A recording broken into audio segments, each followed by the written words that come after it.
Bonjour à tous. On va d'abord se présenter. Donc, nous allons faire une présentation sur l'importance de prendre en compte les espaces extérieurs, les espaces verts dans une rénovation de logements sociaux. J'ai la parole, je vais commencer, mais je vais tout de suite passer la parole à mes co-présentateurs.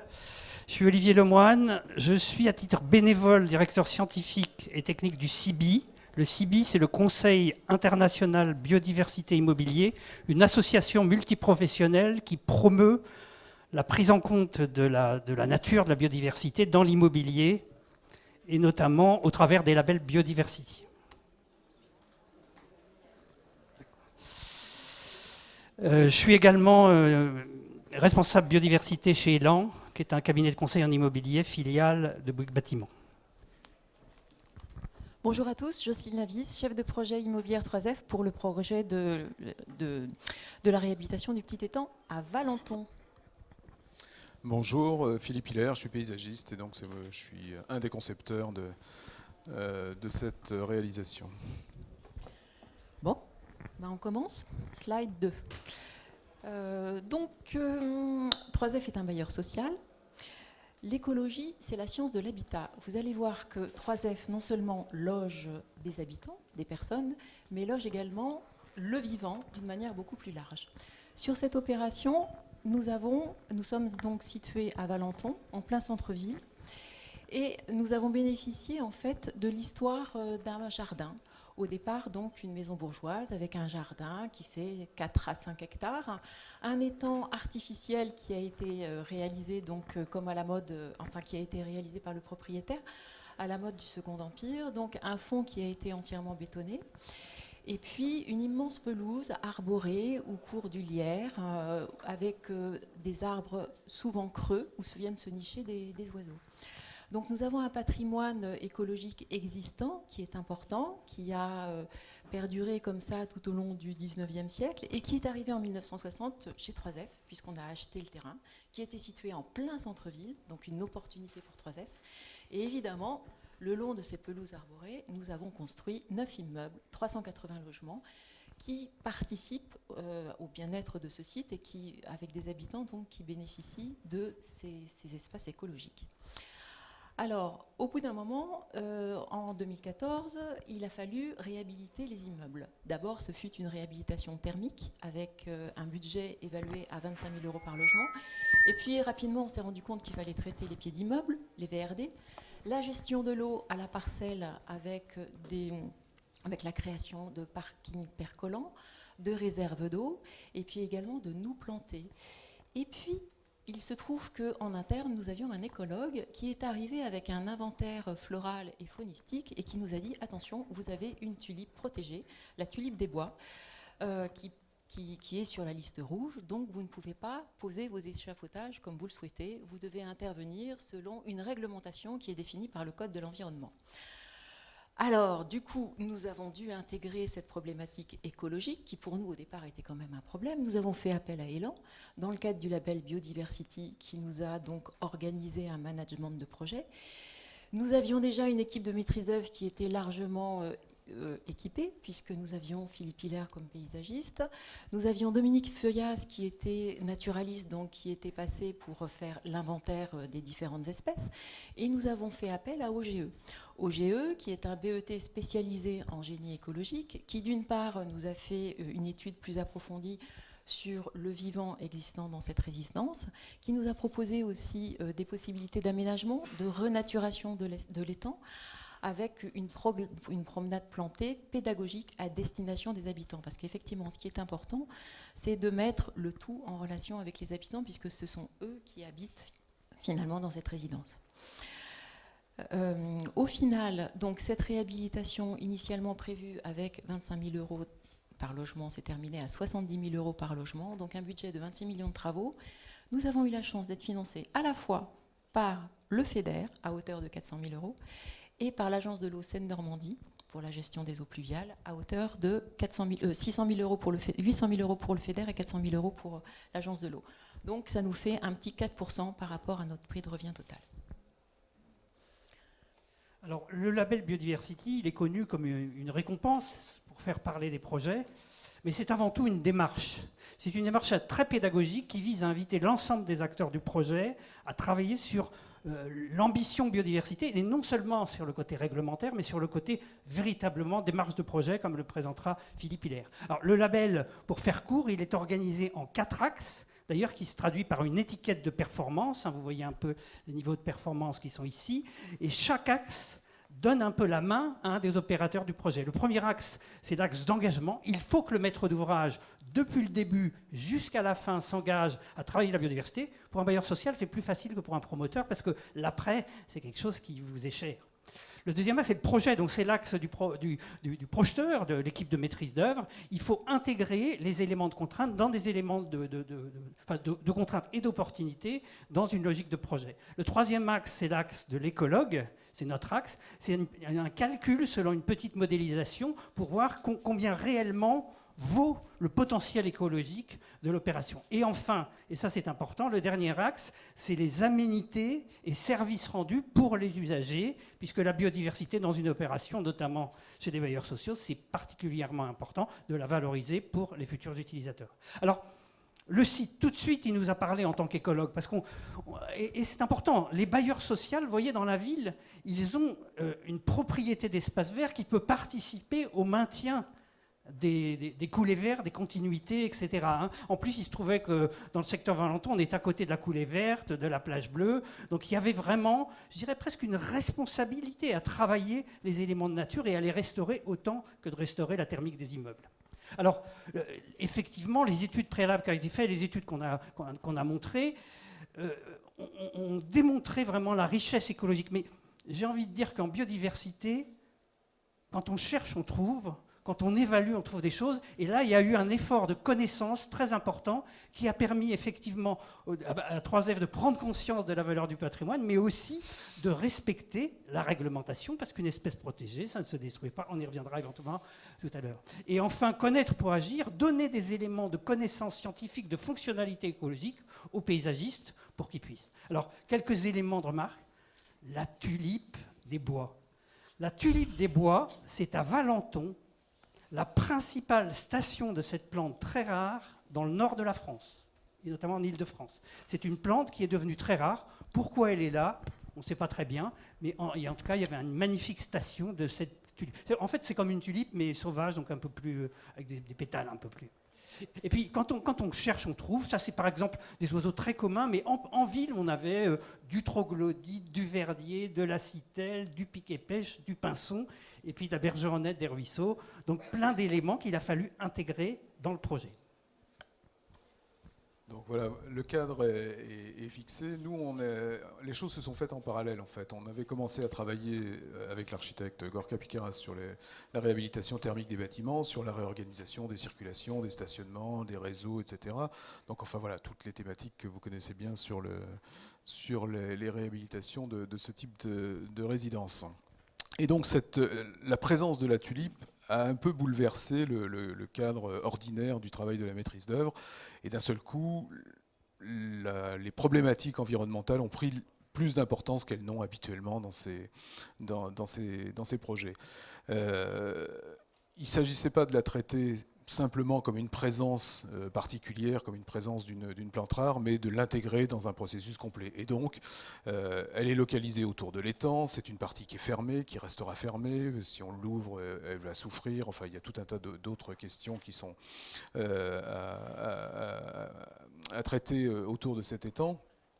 Et donc, on a essayé d'accompagner, en fait, ces présences animales et végétales naturelles autour de l'étang avec des travaux qui vont démarrer bientôt. On a terminé l'ensemble des travaux de VRD, de réhabilitation des réseaux, etc., des circulations. Et on va commencer des travaux de plantation, de remise en état des berges. Et donc, dans ce cadre-là, on va aller un peu plus loin que simplement la protection des existants, mais on va renaturer les berges en cassant un peu de béton pour remouiller un petit peu des berges. On va mettre en lumière, enlever le lierre, abattre quelques arbres, remettre en lumière la tulipe qui aujourd'hui n'est pas...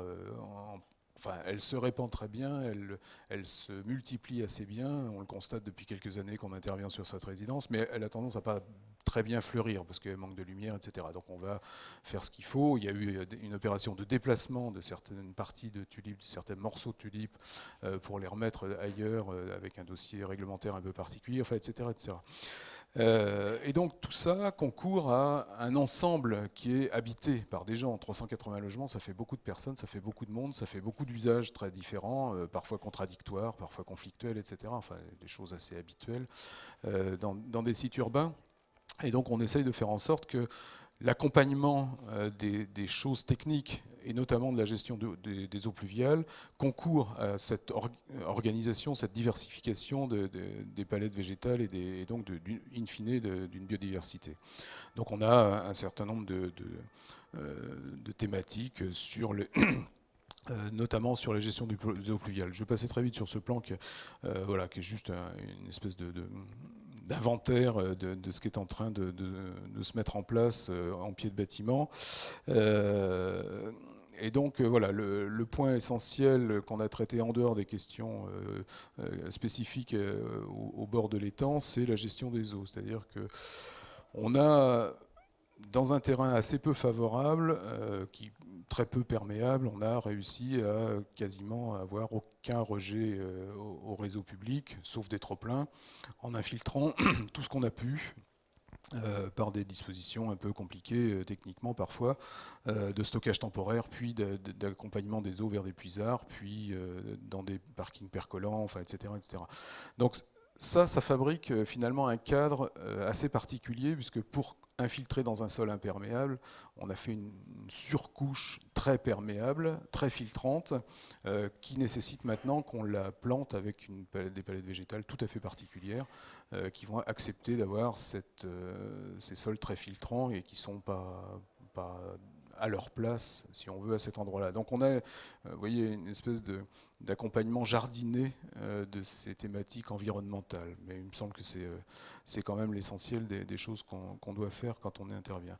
Et donc voilà, une slide qui résume un petit peu l'ensemble des interventions donc très schématiques qu'on a eues sur les espaces verts, avec une gestion évidemment différenciée, notamment pour ce qui concerne les abords de l'étang, un couvert arboré enrichi, diversifié, qui avait vieilli, qui était un peu sénescent pour certains arbres, etc. Donc avec un enrichissement qu'on va entreprendre dans la tranche de travaux qui va démarrer. Les noues, avec 2 ou 3 formes différentes pour l'infiltration des eaux. La création d'un potager, c'était une demande. Il y a eu une phase de concertation, on va en parler après. Donc il y a un potager qui va se mettre en place et qui sera accompagné par le bailleur. L'ensemble étant, voilà, vous avez compris l'idée, d'accompagner, de rendre cet endroit plus adéquate à une vie sociale. Alors, ensuite, oui, allô, oui. Je vais vous parler de la concertation parce qu'effectivement, la biophilie, ça permet à tous d'aimer le vivant, aux habitants d'aimer le vivant. Et 3F est toujours très pointu sur la concertation. On a des procédures qui sont très explicites. D'abord, on est sur des enquêtes d'usage. Ensuite, on présente le projet dans le cadre de réunions. Et régulièrement, on a des réunions avec l'amicale pour connaître leurs attentes, savoir si notre projet colle à leurs attentes. Et là, en l'occurrence, on a également réalisé un diagnostic en marchant avec une quinzaine de locataires, parce qu'on a en face de nous des gens qui habitent la résidence depuis plus de 30 ans, qui, compte tenu du site écologique, sont très attachés à des ouvrages qu'on aurait pu penser qu'ils étaient passés de mode. Par exemple, l'étang, avec son petit pont de bois. Pour les habitants, c'est un souvenir incroyable, avec des photos de mariage pendant toutes les années 60 et 70. Donc, moi, en tant que chef de projet, j'aurais plutôt eu envie de faire autre chose. Mais en tout cas, le petit pont de bois, il fallait absolument le conserver. Donc du coup, ça nous a permis de créer une interaction avec ces habitants. Le but, en fait, étant de mettre en œuvre la préconisation d'OGE qui nous disait, avec votre étang, il faut faire une promenade pédagogique avec des points d'observation pour qu'on puisse observer la nature, les animaux, la végétation, pour pouvoir s'acculturer par rapport à ce monde qu'on ne voit pas. Voilà, du haut de mes 1,60 m, Je ne vois pas que j'ai 52 espèces qui vivent dans les 5 hectares. Donc en fait, il faut s'acculturer, toute cette culture-là, ce qui permettra aussi de vivre plus calmement à l'intérieur de cette résidence. Parce que la nature, ça apaise. Alors, nous avons fait appel à 1001 rues. C'est vrai, la nature, ça apaise. Nous avons fait appel à 1001 rues. Donc, il y a un BET spécialisé dans la concertation qui nous a proposé une concertation numérique. C'était un peu un challenge, hein, parce qu'on est dans une résidence qui est plutôt pauvre, faiblement numérisée avec des ordinateurs, mais heureusement, tout le monde a un téléphone. Donc, on a réussi à avoir un retour d'enquête à hauteur de 33%. C'est quand même pas si mal. Et donc, l'idée, c'était de leur proposer des activités assez classiques, des espaces de jeux pour enfants, des espaces de jeux intergénérationnels, des agrès sportifs pour les jeunes, également un barbecue qui n'a pas été validé parce que trop de risques de débordement, et puis de leur proposer aussi des jardins partagés, des activités de compostage et des activités pédagogiques pour s'acculturer justement ce vivant.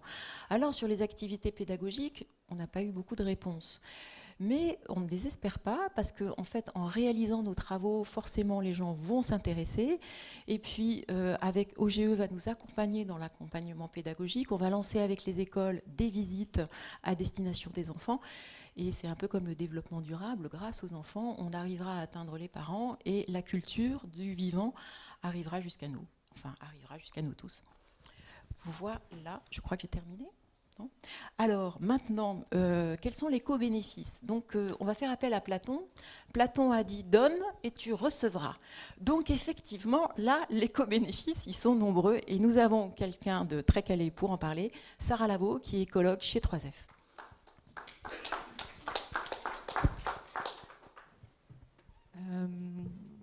Oui, merci beaucoup Jocelyne, Philippe et Olivier pour cette présentation. Dans le logement social, on a l'habitude, quand on emploie le terme de patrimoine, de penser aux ouvrages, aux bâtiments. Et c'est vrai que mon travail, c'est aussi de valoriser le patrimoine naturel, finalement, de 3F. Et puisqu'on a la chance, en tant que bailleur, de s'occuper aussi de la gestion des bâtiments, et donc, quelque part... une quantité assez importante d'espaces verts et notamment certains plus ou moins remarquables comme celui de la résidence de Petit Étang à Valenton.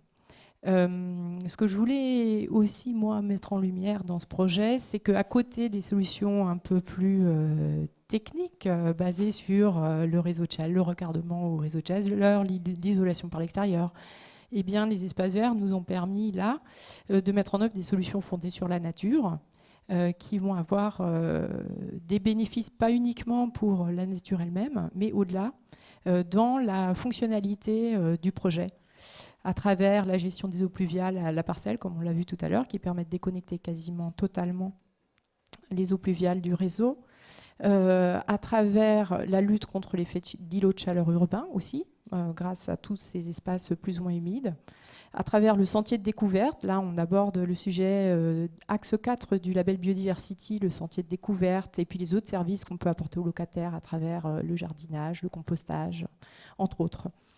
Un autre aspect aussi qui est peut-être pas trop abordé par mes collègues parce qu'il s'agit de l'exploitation, mais la gestion écologique des espaces verts de cette résidence, elle est réalisée par un organisme d'insertion. Donc là aussi, c'est source d'emploi pour des personnes en insertion. Et ça a du sens, évidemment, dans le cadre du logement social.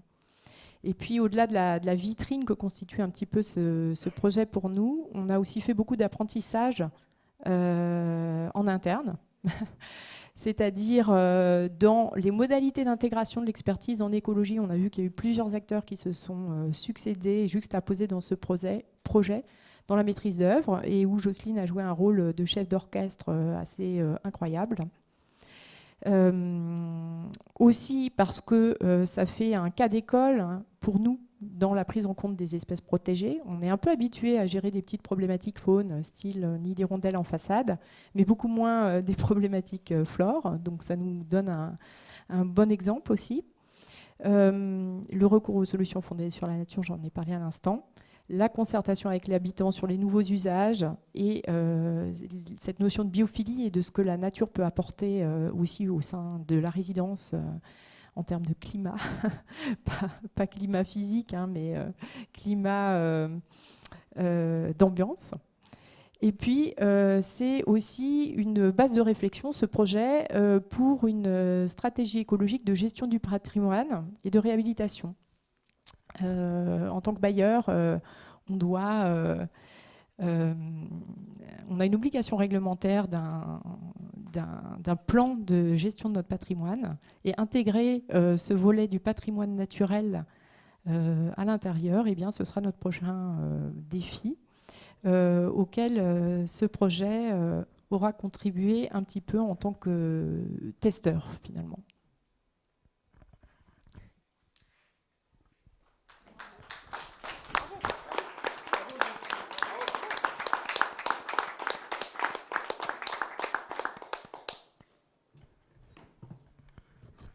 Est-ce que vous avez des questions ?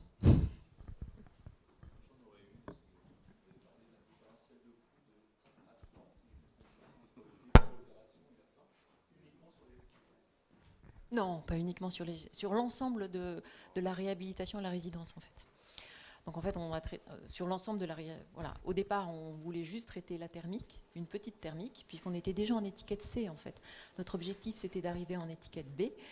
Et au final, donc, on a traité l'ensemble des VRD. On a plus de 5 km de réseau. Donc, effectivement, ça a un coût. Et puis, le budget, et puis, effectivement, le budget plantation, aménité, il ne représente qu'un petit million, en fait. Donc, c'est surtout les VRD, la réhabilitation thermique qui prennent la plus grosse dépense.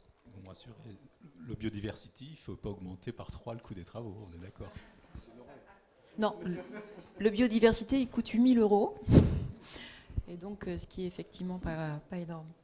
On envisage également d'aller chercher des fonds chez le Fonds vert, qui vient d'être créé, hein, qui vient d'être mis en place en mars, là. Donc on va aller chercher des sous de ce côté-là. Au-delà des 8 000 €, on peut quand même constater, vous l'avez vu, qu'il y a eu un investissement rare dans l'ingénierie du vivant, paysagiste, naturaliste, écologue, ceux qui ont fait le dossier, nous qui avons... on va dire fédéré, animé, mais ça c'est suffisamment rare pour le dire. Oui, et puis j'ai pas beaucoup parlé de l'aspect réglementaire, mais effectivement, quand on a monté le projet avec la renaturation de l'étang et comment faire une réhabilitation thermique quand on a au pied des immeubles des tulipes, en fait, au bout d'un moment, on était un peu planté parce qu'on n'avait pas sollicité OGE sur l'aspect réglementaire et on ne savait pas comment faire. En tant que constructeur, en tant que réhabilitation, on sait qu'il faut déposer un permis de construire ou une déclaration de travaux à la mairie.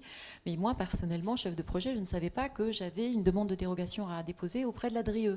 Et encore moins, comment la faire. Le code de l'environnement, je ne connaissais pas. Donc, heureusement qu'il existe des BET spécialisés donc, en génie écologique, et OGE, c'est lui qui a eu en charge cette mission. Et c'est important, justement, de nommer des BET en génie écologique pour nous accompagner dans tout l'aspect réglementaire, comme le fait un architecte dans le cadre d'une construction ou d'une réhabilitation d'immeuble.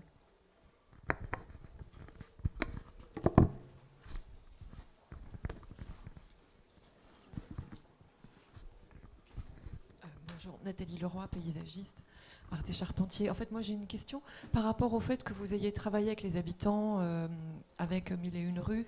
Est-ce que est-ce qu'à l'arrivée, ça a permis d'aller encore plus loin dans le projet? Est-ce que ce projet a été porté par les habitants? Est-ce que ça a poussé un peu plus loin les lignes avec une meilleure appropriation? Enfin, quel a été l'impact sur le projet de ce travail avec les habitants? Alors bien sûr, ça a poussé plus loin parce qu'en fait la difficulté quand on mène une réhabilitation, c'est d'établir un contact avec les habitants et l'amicale de locataires. Souvent il n'y a pas d'amicale et souvent il y a encore moins d'habitants.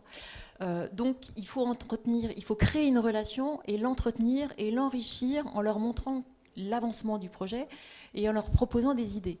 Et ensuite, eux, ces idées, c'est eux qui en font quelque chose et qui nous disent, qui nous réorientent en fait, qui réorientent le projet. C'est l'histoire du petit pont de bois, c'est l'histoire des jardins potagers, on n'y croyait pas vraiment, tout en se disant qu'il y avait forcément une compétence quelque part parmi les habitants, mais il fallait encore la trouver, et on l'a trouvée justement en les rencontrant.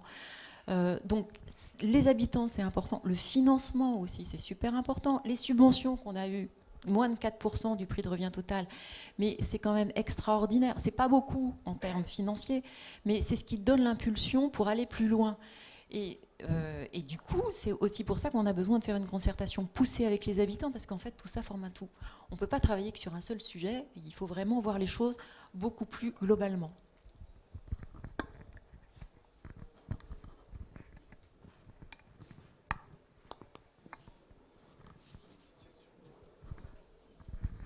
Bonjour, alors moi j'ai trouvé hyper sympa le petit parcours pour expliquer aux gens la rareté qu'ils avaient sous leurs yeux et d'expliquer ça en fait aux habitants. Et je voulais savoir combien il y avait de modules d'explication sur le parcours. Il n'y aura pas tellement de panneaux, Il y en aura un mais petit il y aura peu. plutôt un accompagnement. Enfin, je vous laisse peut-être répondre en termes d'accompagnement.